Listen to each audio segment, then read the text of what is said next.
At this point we begin our second part, which is the section that contains what I call excerpts from the government Bible. I call it that because, as you can tell from part 1, there's a small segment of the United States government that makes scientific and technological judgments from a knowledge base that is not available to the general public. If the following information is true, the United States government also makes judgments on a historical, philosophical, and even theological level from a knowledge base that is not available to the general public. These are excerpts from some of that information. As part of my indoctrination into the program at S4, I would randomly be taken into a small room which contained a table, a chair, and 120 or so briefings in blue folders. I'd be left there to read for varying amounts of time, usually about half an hour. These briefings contained a wide spectrum of information, mostly relating to aliens and alien technology. These reports appeared to be an overview of alien information which could be used to brief scientists from any field about the scope of the whole project, and not just their specific field of endeavor.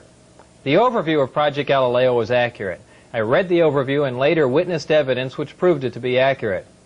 So it is possible that scientists involved with other projects could have seen evidence that these other overviews were also accurate, but I can't make that assertion. To me, these reports were simply words on paper. So to keep from saying allegedly and supposedly in every sentence, I'll relay this information to you as I read it, since I've already put this disclaimer on it. This technology that you've learned about thus far was brought here by some alien beings from the Zeta Reticuli 1 and 2 star system. These stars are located in the constellation of Reticulum, which can only be seen from the southern hemisphere. Zeta Reticuli is a binary star system, which means it has 2 stars, and is located approximately 30 light years from Earth.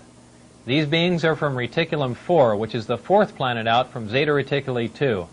This is the way star systems were referred to in these reports. They simply designate the name of the star and the number of planets from the nearest to the furthest from the star. For instance, our Sun was designated as Sol, and the Earth was referred to as Sol 3 because we're the 3rd planet out from the Sun. A day on Reticulum 4 is 90 Earth hours long.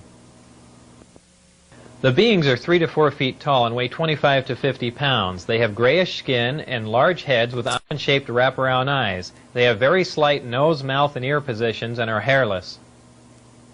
Any dates in the information regarding these beings were written in a 6-digit number which began with 1623. Since I had no idea what the 6-digit number was for the present year, I had no way of calculating when these beings arrived, or at least arrived this time.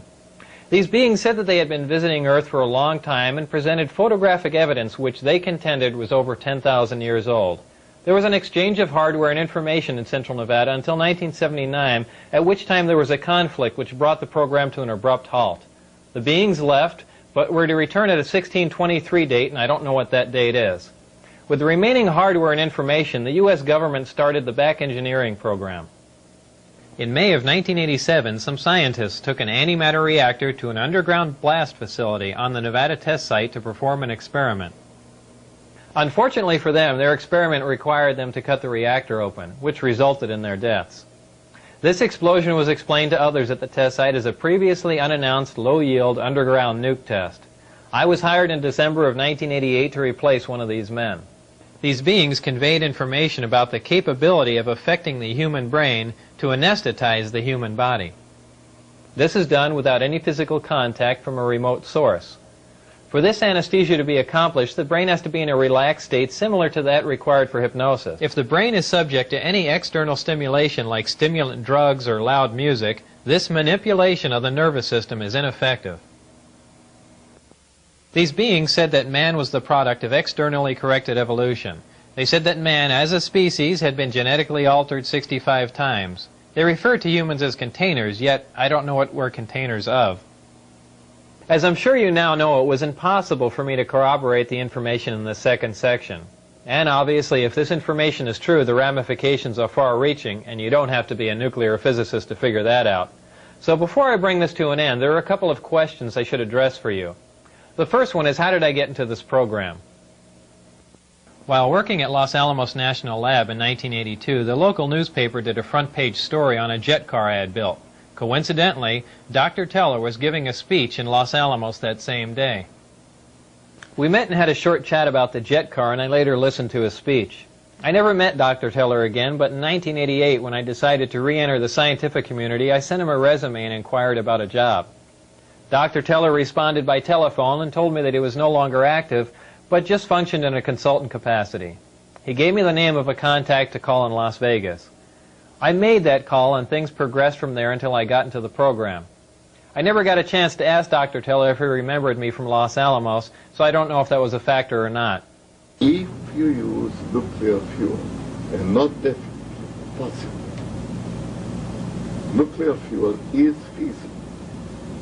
But whether these very great velocities are feasible, which are interesting, if you ever want to get to other stuff, that is an important question. And that's about all I can say.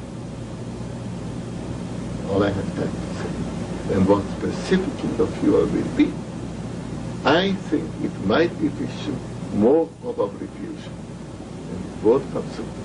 Is there any other nuclear reaction besides fission and fusion that you know of? No. Is there anything such? Look, please, you try to explore the things about which I only will have to tell you it is not interesting, it's a waste of time. Above plutonium or Look, uranium? it is, in my opinion, not interesting. I don't intend to answer it. If you ask me that question on camera, I will shut up. I will sit silent. You're not going to get an answer out of me on that. Okay. And if I ask you on camera if you know Bob Lazar, can you just say no? I will sit silently.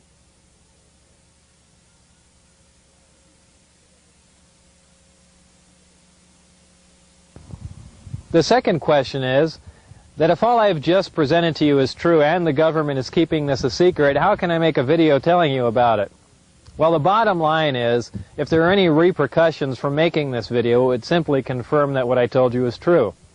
So what you do with this information is up to you.